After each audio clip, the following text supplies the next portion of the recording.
Hey, we're going live here in just a couple seconds with Nancy Hassel. She is the founder and president of the American Pet Professionals. We're going to be talking the pet industry with technology, influencers, community, and it's a huge industry, about 140 billion a year. So that's with a B, and Nancy's one of the leaders in it. So we're going to talk to her about entrepreneurship in just a few minutes. But hold on, I'll be doing a small intro, and we'll.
Welcome to the Never Been Promoted podcast and YouTube channel. I'm on a mission to help you cut the time to all the things that are holding you back so you can unleash your entrepreneur.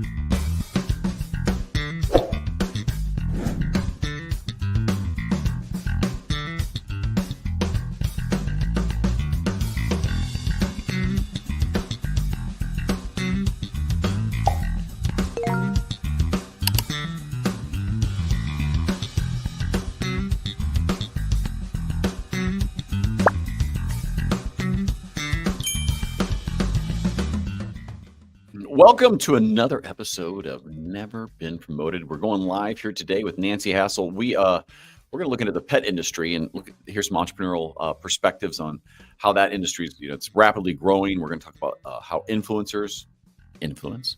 Nancy, by the way, is a host of a podcast called I believe it's like digging into the pet industry. I'm going to guess that she's probably either a dog fan or a honey badger. You just don't want to. Honey badger don't even care. I don't know if you guys know that video on YouTube, but it blew up YouTube at one point. Maybe she has a honey badger. Maybe a wolverine. We don't know. Something with claws or a grizzly bear. Grizzly bear's claw. I doubt she has a grizzly bear. That's not a pet, actually. But that's not what we're going to talk about either. We're going to talk about entrepreneurship today. It's going to be fun. Listen, if this is your first time here, our mission is to help entrepreneurs get better at entrepreneurship by cutting the tide, all the things that are holding you back, so you can really get out there and truly unleash your entrepreneur. It's going to help you be free, help you be feel a more sense of purpose and a more fulfilling life. Specifically, if you kind of find yourself stuck in a job, specifically, if you've never been promoted, I can help you with that one. I can also show you how to get asked to leave. I'm very good at that. All right, enough shameless plugs, but the last one is go to youtube.com and subscribe at Never Been Promoted. All right, let's bring Nancy on. Nancy, how are you? Hey, Thomas. Good to see you. Too. I'm very appreciative of you being here. Please don't stick your pit bull on me. I don't want to. Listen, don't. I do have a pit bull. Don't start with the breed stuff.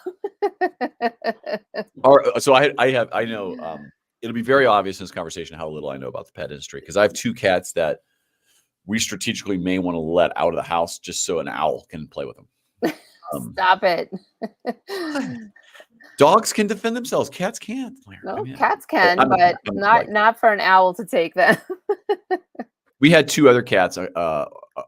I'm pretty sure one had hearing issues because he did not see that car or hear it, apparently. Oh, Jesus. And I could drop like a saw by it and it would not move. Oh. It was like, can you hear? Listen, cats are huge in the pet industry right now. It is one of the biggest part of the areas of the market that's growing. Cats, really? Cats, yep. Okay, before we get into this, Mm-hmm. do you want to do well, let's start. Do you favor cats or dogs? Neither. I have a dog. I've had cats. I love all pets. I mean, I'm definitely a dog person, but I wouldn't say dogs over cats or cats over dogs. I like them all. Okay, how about this? Gecko over ball python? Well, the ball python is not venomous, so They don't move too quick. I know a few people that have them. I'm not really into the reptiles, but they don't freak me out. Like some people get really scared of them. They don't bother me. I had a goldfish. We had a goldfish we wanted at a fair, Yeah. and like literally carried it home, walked home half a mile with it in a bag. And we've had goldfish before that always die after whatever. And so I put it in the tank that we little 5-10 gallon one, little tiny typical tank, right? Yeah. But 5 gallon, a little bigger, had some space. His name was Fart Nugget, just to be clear. The kids named it. And they never took care of it, and it just became like a algae pool. Oh my gosh. So 3 years later, the thing's still alive. Yep. I'm like, how is this thing living I in know. this?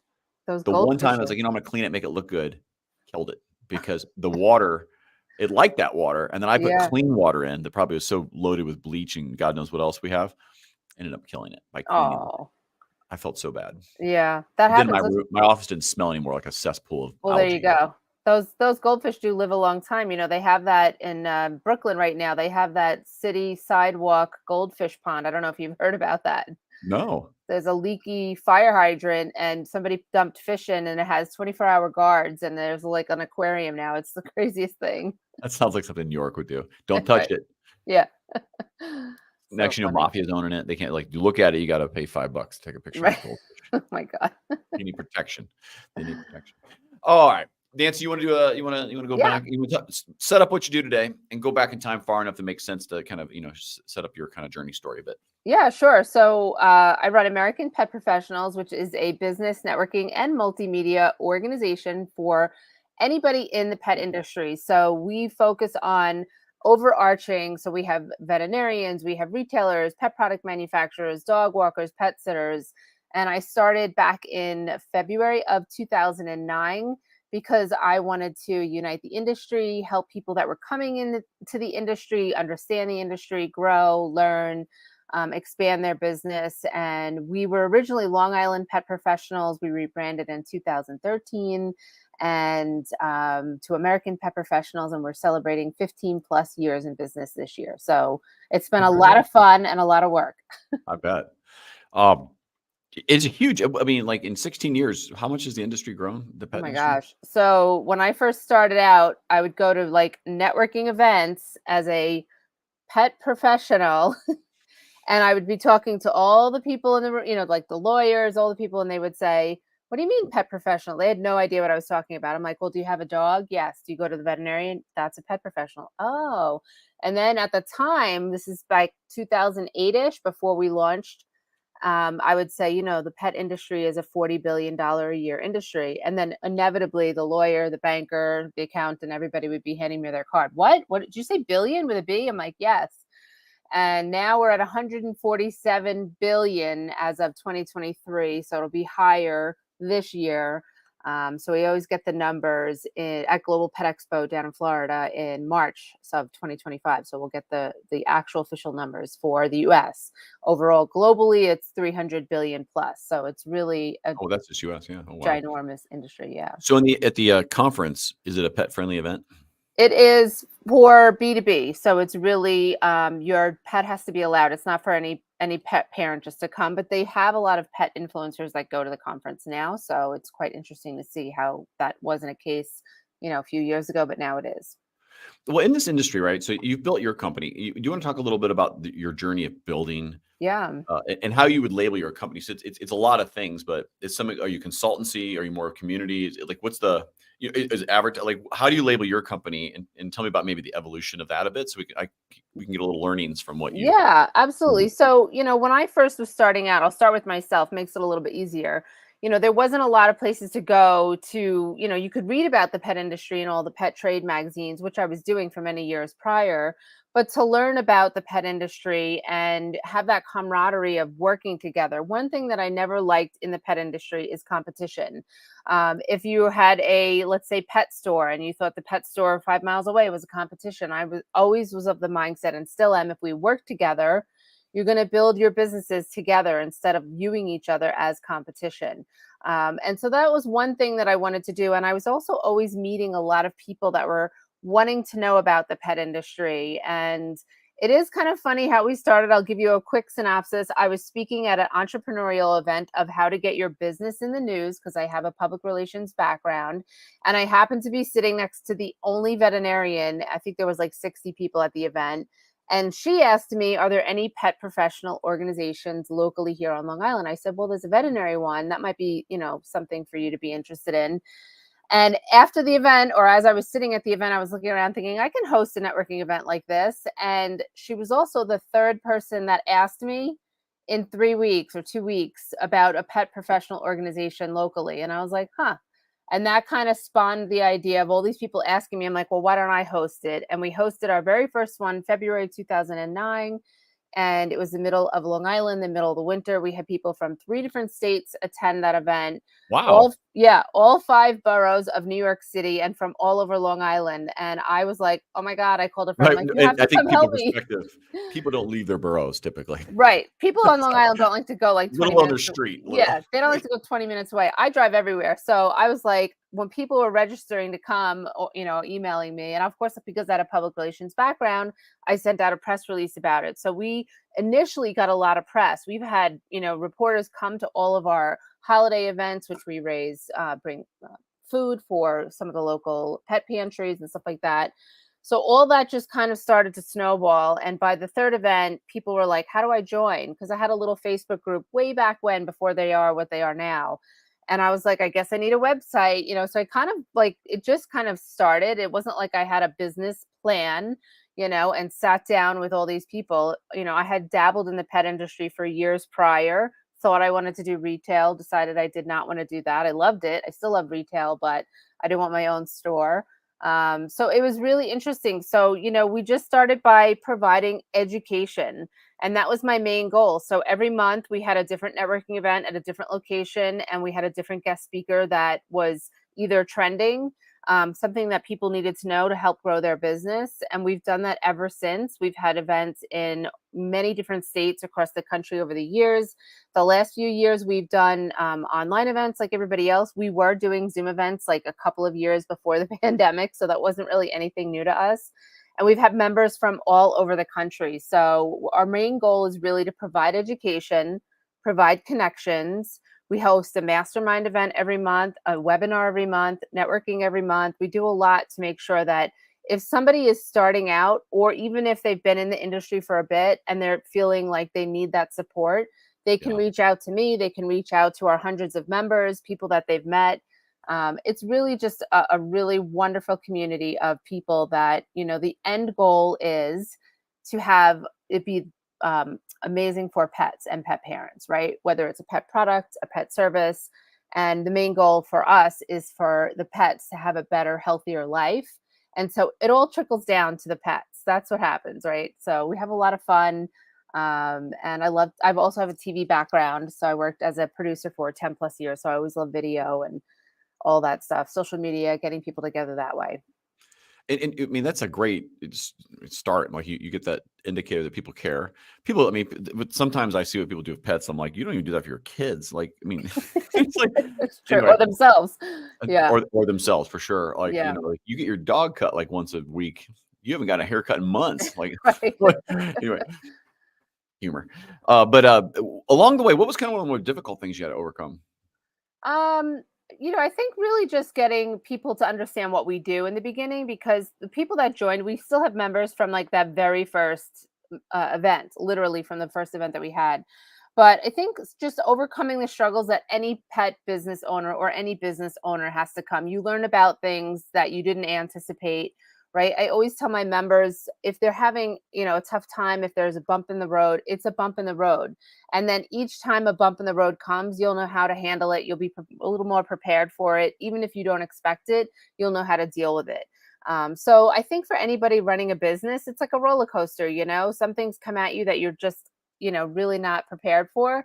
And then you learn how to be prepared for that for the next time. And some of Mhm. those things can't be taught as much as we can give all the information. Every business is different and everybody has a different type of business. If you're running like a doggy daycare, it's different than running a, pet product company. So there's a lot of variables to it. What would you recommend to somebody who's kind of trying to get in the space as an influencer. So I think let me first of all define what an influencer is for the pet industry.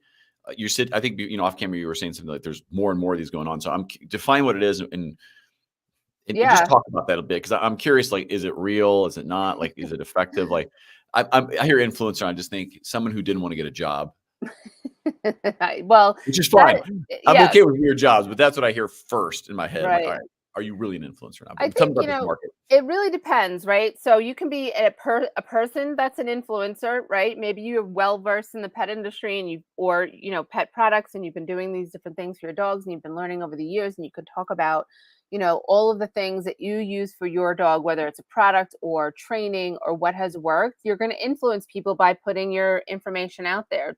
If you're in the pet industry or not, putting your expertise, your information, your all experiences, and letting people know, like, this is what worked for my dog or cat, this may not work for yours, but this is what I do.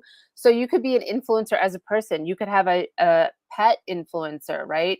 There, some of the pet influencers in the space right now have millions and millions of followers. It's really kind of mind-blowing, and that has kind of been a thing for a while now. It's not really anything new. And their pet parents, their full-time job may now be a pet influencer. So we have a lot of people in our community that I know personally that, just watching their journey from starting out to now, like, blowing up on YouTube and TikTok and really putting the information out there. And they're doing it with their whole heart because it's not just about having a job. They want pets to be healthier. They want products that they know will work for their pets to be seen. So whether Yeah. they have a relationship with that product company or not, they're going to talk about it. So I think those are the true influencers. There's a lot of people that are coming into the space. And I always say there's nothing wrong with that. Like, I'm happy to meet new pet professionals, whether it's in the business aspect or the influencer aspect. But as a pet parent, listening to an influencer, there's a little cool tool called Google that you can always look something up if you're not sure. I've asked a question out there. Who's your favorite pet influencer? Oh God, I am such a middle of the road kind of person. It's hard for me to pick favorites. I think a favorite that a lot of people will know that people see that is their favorite is like Brody that dude. You probably have heard of him. He actually goes to some of the industry conferences. Of course, I'm going to be biased and say my own dog. Full plug, Cody the Blue Nose on Instagram and TikTok if you want to follow him. There's so many. There's Mangus, who's a service dog for his pet parent. There's so many, but there's some really big names out there that, there's been actual conferences just for the influencers over the years.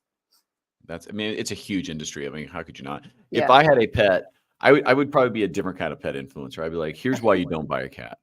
Um, and I grew up with cats. I love them, but I think they need to be outdoors. I think all pets should be outdoors, and I'll tell Oh you why. God. They were No. meant to be outdoors because they're animals.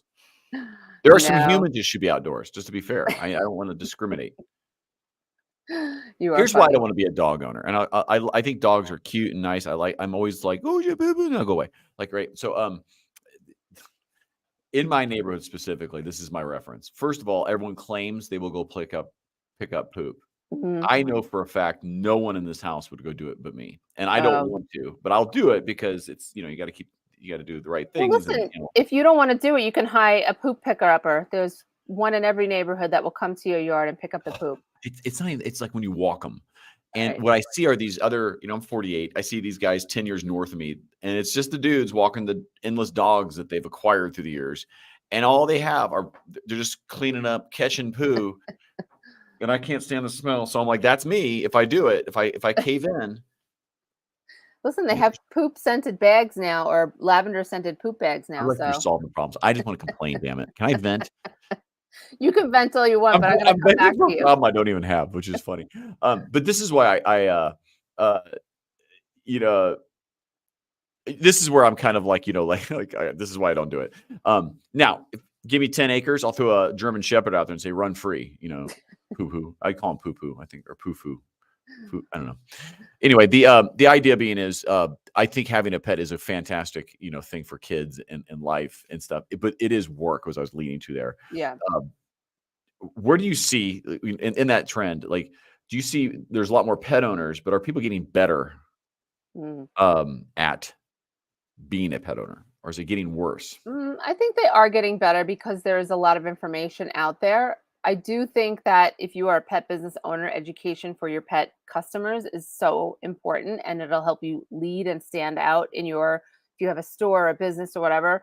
I think it's really important because as pet parents, if you ever see somebody ask a question in, like, let's say a pet parent Facebook group, what do you use for this? You get 100 responses, and some of them might have like the same response, but it can be really overwhelming.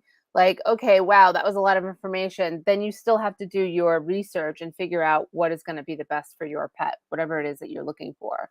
So I think they are doing better. I used to teach a responsible dog ownership class from 2008 to 2013. We taught in person over 2,500 pet dog parents or about to be dog parents. And we had trainers and veterinarians in the class. There were no dogs in the class. It was purely educational. So they would understand how to be a more responsible dog parent. And, it's a really interesting thing. I think that is really important because, like you said, if people don't pick up after their dog or their dog is running loose when it shouldn't be, there's definitely education behind that. What technology is going on in the industry? I mean, it seems like there's tech, AI, automation everywhere. Yeah. How's this impacting the pet world? Yeah, it's growing a lot now in the pet industry. I always like to say that it has gone kind of like up and down. There's always been tech, but some of the products that were like groundbreaking maybe 5 to 7 years ago, you don't see anymore. But now there's more things like wearables where your dog could wear a collar and it'll track how much exercise and the heart rate, just like the watches that people wear. And then you can send that info to your vet. So that's pretty incredible. There's cameras that you can, press in and say, hey Buster, what are you doing in there? And you see the dogs like this looking at the camera, the videos. It's pretty funny. So you can check in on your dogs. There's all kinds of products. AI has really been a big impact into the pet industry. There's so much to AI. This could be a whole nother podcast, you know. So I really think it's something that if you're interested in tech or you have an idea, do your research, look to see what's out there. One of our members has a brand new tech product that's about to launch. It's going to be really cool. I can't wait until his product is available. It's going to help people that have service dogs as well as people that are training their dogs to go out to the bathroom. So if you ever do get a dog, Thomas, it might work for you. Well, I don't rule out anything, but I'm ruling it out now for Okay. sure. The wearables are interesting too, because I think I saw some people have been hooking up tiny little, like almost small miniature GoPro cameras on their cats. Like, that's what I Yep. can do all day, and they're blown away by what the cat does all day. They're like, Listen, "Holy moly!" when I was a kid, I had an indoor outdoor cat, and I always wished that there was a camera. This is, I'm not young, but I'm not that old either. We're close in age. And I always wish there was a camera to go see what this cat was doing. Where is it going? And that is also one of the wearables, right? So you can track where the cat went, or you can build a boundary for your dog. If your dog goes past that boundary, you'll then get a text alert saying that your dog went too far. So that's also part of some of the wearables, tracking all of those things. But yeah, the little cameras, I've seen some of those videos. It's really quite fascinating to watch. And we all get stuck watching where this cat is wandering off to. Oh, a cat video. Yeah. Mine Still. gets stuck on fishing channels. You know, some of the favorite videos in the world are cats beating up other cats. It's like they are other humans. To me, it's just the funny because like Yeah. when dogs do it, you don't know if someone's going to get murdered, but when a cat does it, it's just funny. So, I like that. What in your world too, like from the pet industry itself, as you kind of look out to the future a bit, what kind of concerns you the most? Maybe stay U.S. versus globally. I mean, Yeah. we recently obviously heard a debate where people are eating the cats and dogs. Oh God. I had to say it because it's so relevant today, and to me, it's like I don't care what side of the aisle you may or may not be on, but that was just funny, tragically funny. Anyway, what do you prefer, cat or dog? All right, what are you most concerned about? Yeah. Except people allegedly eating the pets. What else concerns you maybe in the future? Well, aside from that nonsense, for the pet industry in particular, I don't know if I have concerns really for the pet industry. I think as people come into the industry and have a great idea of product, I always say that they should do their due diligence and really look into see what's out there. Go to the trade shows, get a feel for the industry, learn about it, understand it. Because I'm always kind of heartbroken if I hear somebody that has a really great product, but maybe I've seen 15 similar type products. Not to say that theirs won't take off, but it could be something that maybe if they just look into it a little more, that maybe not putting all their time and effort into that, or developing something else that they've been thinking about. Yeah, you know what? Well, any product development, like, right, like, is your even as you look at your organization, right? Have you ever been in that spot yet where you made either an error by not going down a path with your business? Like, you're like, "Oh, I should have done that. I knew I should." Or did you avoid one ever? Like, where you're like, "I'm so glad we didn't do the app or something else." Have you had that? uh, Have you faced that situation in your business? I would say I'm pretty evenly keeled on watching the industry and paying attention to what goes on. There's a lot of spin-offs of, similar things, but I always say that everybody has their own voice. So you can't get caught up in like they stole my idea, or unless, it's going to affect your business, right? But there's always going to be somebody that has something that's similar to yours and stuff like that, whether it's a product, whether it's a service. And I always just say focus on what your idea is. We never did an app. I don't regret that. I never wanted to do an app. Some apps are amazing for your business, but for us, it's not really necessary. So that's something that I'm glad I didn't do. To answer your question, I've been approached a million times about having an app, but it really didn't make any sense for our business. I think that you really just try to look at the overall picture. I think don't get caught up in the shiny things is one of the pieces of advice, because we all want to be blow up here and blow up there on social and this and that to grow our businesses, but I feel like you could be pulled in every direction, that you'll waste time in certain directions. So really do your due diligence and research what it is that you're going to do, and set a clear goal for your path, for your business path. What is it going to be that you want to do? It's really important. Well, let's take that. So fast forward a year. What's your goal you're gonna obtain? So my goal is always growing to getting more members, and we've just had a bunch of members join in the last week, so that's always exciting, because a lot of people are still coming into this industry brand new, not knowing a lot about the industry. Which, when you're working a full-time job and your new pet product or your new pet business is your side hustle, you don't always have time to pay attention to everything. So I love to be able to provide that information for our new members that join, or for people that are brand new coming into the industry. We just met somebody over the weekend who has a product, who is very green to the industry, but not green to what he's doing. So I was already able to like chat with him and say, oh, you need to look at this, you need to look at that. So my goal and growth for 2025 is to always be growing our membership and helping those pet businesses and nonprofits and animal rescues. We have a lot of members in that realm as well grow. Well, and as the industry's expanding, look, what is there? Are there areas that are really struggling and what would be the reason for it? Because I'm thinking like it's, as from an entrepreneurial standpoint, hey, you're thinking about jumping in the pet industry. It's huge. Yeah. I love animals or pets of some sort. Where would you say, hey, maybe stay away from this part of the market because it's shrinking? You don't want a Yeah. shrinking market as part of Yeah, this.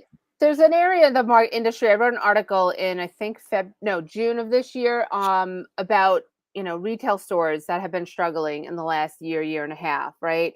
And it's not all retail stores. So there are some retail stores that are doing fantastic, but paying attention to that, speaking to a lot of our retail owners that have shops and stuff, seeing stores near us close has been kind of sad. A lot of it is online shopping. So if Yeah. you're a pet parent and you're going into a store to get all this information from the person telling, in the store, whether it's the manager or the owner, and then you leave to go buy it somewhere else, you could be attributing to putting that business out of business. So that has been one area. But on the flip side, I've seen a lot of new stores open recently. So hopefully they will do well also. We have a member that has franchised their business and they're doing really well. So I would say if you're thinking about it, try to niche down. Yeah. Speaking of cats, we have a member who is in New Jersey and her store is just cats. It's amazing. And she's got a very fine eye on what the products are and what she has in her store. So it's quite interesting. If you can do a boutique type of store, that might be your avenue as well. So really do your research. I don't think it's an area that's ever going to go away.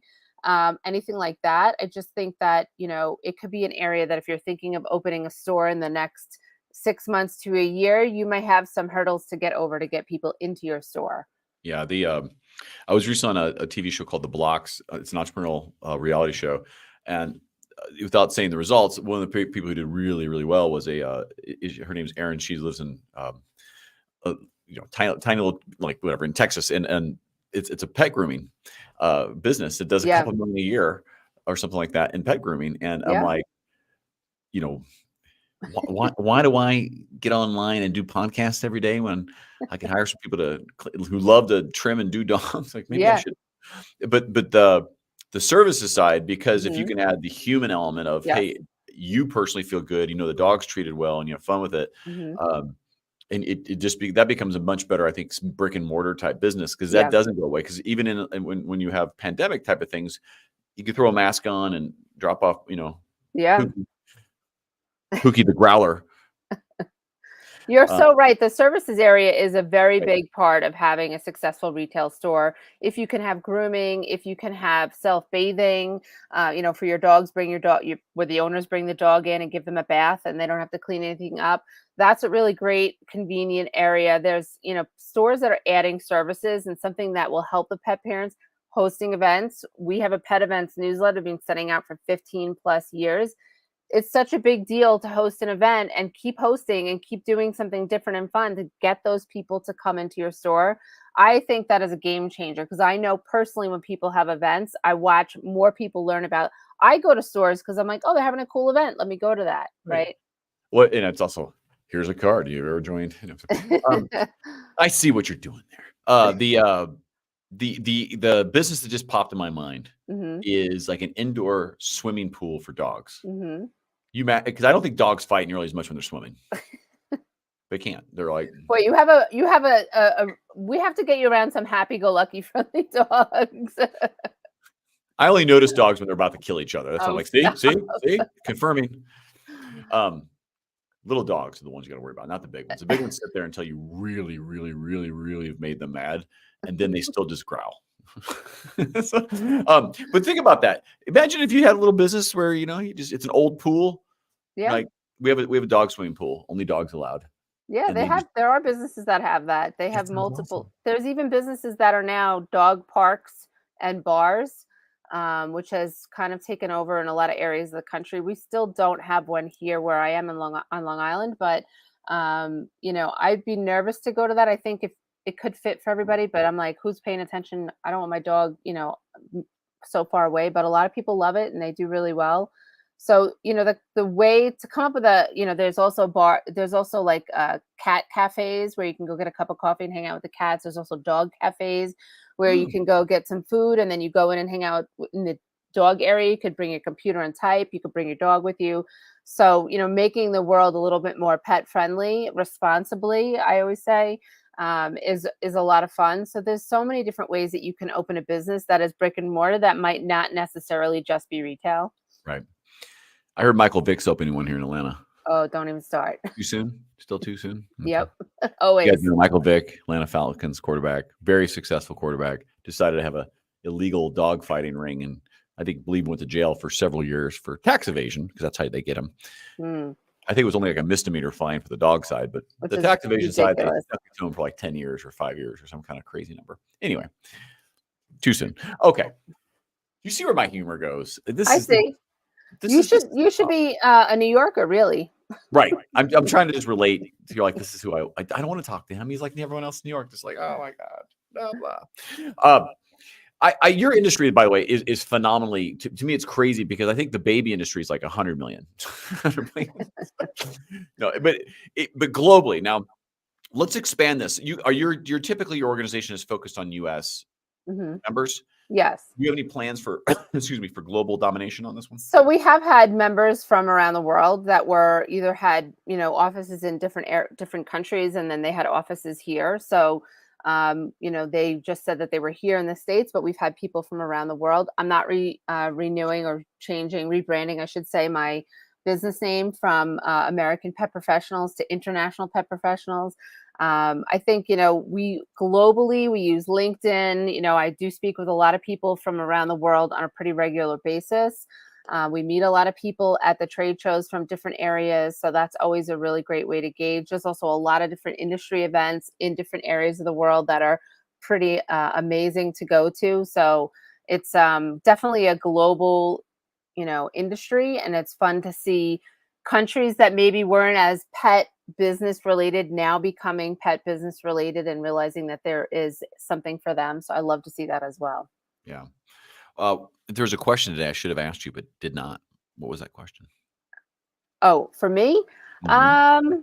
I don't know. I feel like you've asked me a lot of questions. I think you covered all your bases. What's your basis?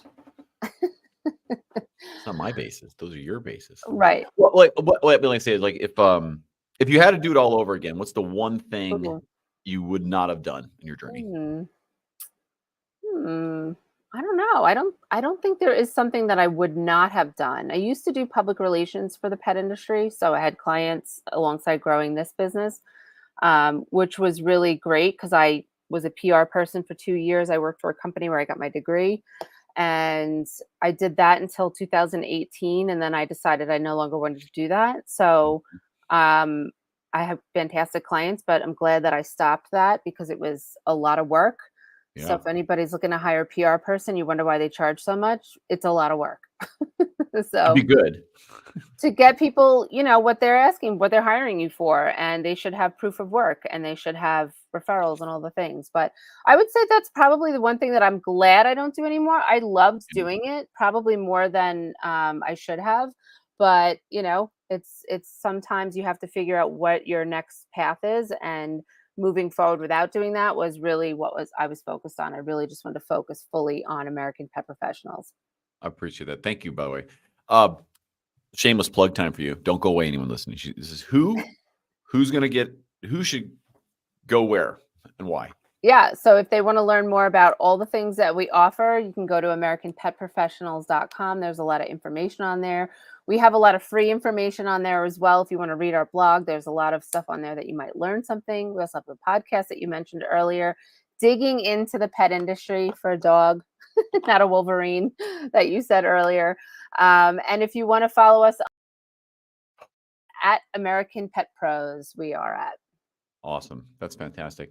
Uh, and the podcast you have, typically, tell me about that a little bit too. From uh, who's your audience for that? Who, Yeah. is it the guests, just you talking? Tell me about the podcast a bit. Yeah, the podcast we started 2 years ago, basically because we did something like this. We've always hosted a live interview show, and then my producer said, "Hey, I'm, going to start offering podcasts." I said, "All right, let's pull the audio from there." And then Mhm. I have a bunch of solo podcasts for myself, just giving information and tips and ideas for the up and coming pet professional or somebody that's, maybe a couple of years in.